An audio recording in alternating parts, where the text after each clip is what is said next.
या ठिकाणी आरतीला आलेले आहात, काय सांगा? मुळात असं आहे, जेव्हा हिंदू म्हणून प्रश्न येतो त्यावेळेला आरत्या होतात, हे होतात, पण बाकीच्या वेळेला मग तो माणूस हिंदू नसतो का? म्हणजे तुम्हाला एखादी जैन सोसायटी करायची आहे, बरोबर? त्या जैन सोसायटी तुम्हाला करत असताना तिथे जो मराठी माणसाला घर देणार नाही, मग तेव्हा तो मराठी माणूस हिंदू नाही का? बाकीच्या वेळेला म्हणजे तुमच्या सोयीस्करनुसार तुम्ही हिंदू या शब्दाचा अर्थ लावताय का? महाराष्ट्रावर, मुंबईवर पहिला हक्क मराठी माणसाचा, बाकी सगळे नंतर. आज वेगळी गोष्ट पाहायला मिळाली, ठाकरेंची शिवसेना आणि मनसे एकत्र आरतीमध्ये पाहायला मिळाले. एक चांगला मेसेज जातोय का मराठी माणसाकडे, काय नक्की सांगाल याबद्दल? नाही, शेवट असं आहे, मराठी माणसाच्या हक्कासाठी उभं राहणं हे सगळ्यांचंच कर्तव्य आहे. माझ्या मते तर भारतीय जनता पक्षाने पण इथे यायला पाहिजे.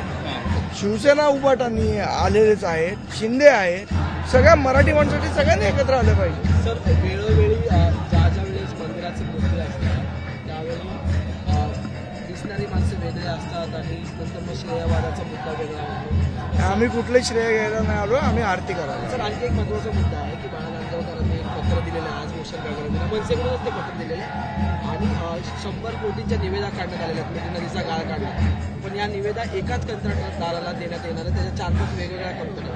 पुन्हा एकदा महानगरपालिकेत घोटाळे होताना पाहायला मिळतात. नाही, आता हा तर आहेच. आता आज आम्ही एक बघितलंय की ज्या पद्धतीने अभियंत्यांच्या परीक्षांमध्ये घोटाळे झालेले आहेत. म्हणजे तुम्ही 10-10 लाखाला पेपर विकता, बरं तो सिटी इंजिनियर जो आहे त्याची अजून चौकशी लागत नाही.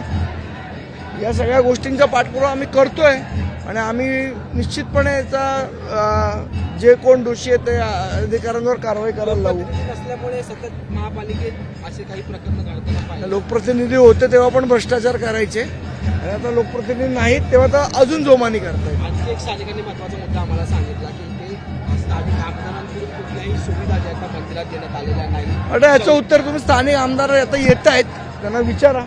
येत्या काळामध्ये अशाच प्रकारे मनसे आणि ठाकरेंची शिवसेना एकत्र पाहायला मिळतील का अनेक आंदोलनात किंवा अनेक अशा धार्मिक विषयात? हे बघा, काही मुद्दे असे असतात की ज्याच्यामध्ये पक्ष बघितले जात नाही, त्यातला हा एक मुद्दा. बरं, एक वेगळा विषय, अबू आझमी यांनी औरंगजेबाची प्रशंसा केलेली आहे. त्यांचं म्हणणं आहे की औरंगजेब चांगला प्रशासक होता आणि त्याने ज्या प्रकारे राज्य हाताळलं किंवा देश हाताळला, त्यावेळेचं साम्राज्य हाताळलं ते उत्तम होतं, ती पद्धत चांगली होती. तसं पाहतो 2 सणसणीत कानाखाली वाजवल्या पाहिजेत त्या अबू आझमीच्या. आधी वाजवलेल्या, आज काय झालं, राम कदमने मारलं नाही का त्याला? त्यांनी जेव्हा मनसेत होते तेव्हा राम कदम मारायचे, आता ते बहुतेक भाजपमध्ये गेल्यामुळे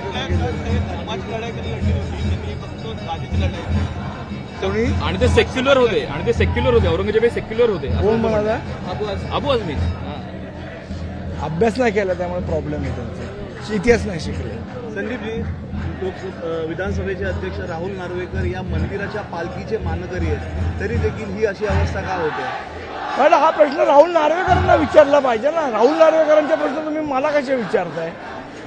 नार्वेकर येतील तेव्हा विचारा त्यांना की का असं आहे. त्या आमदारांनी काम केलं नाही राहुल नार्वेकरांनी समजा, तर तो प्रश्न मला विचारून मी कसं उत्तर देणार? तो प्रश्न त्यांना विचारला पाहिजे ना. त्याशिवाय या विधानसभेचे आमदार मंगलप्रभात लोढा आहेत आणि स्थानिकांमध्ये कुजबूज येते. मंगलप्रभात लोढांचा या मारवाडी आणि या समुदायाला पाठिंबा आहे म्हणून हे अशा तक्रारी करून ही आरती कुठेतरी थांबवण्याचा प्रयत्न केला जातो. मंगलप्रभात लोढा आता येतील, आले की हा प्रश्न नक्की विचारा त्यांना की असं त्यांच्या मनात आहे का. एबीपी माझा, उघडा डोळे बघा नीट.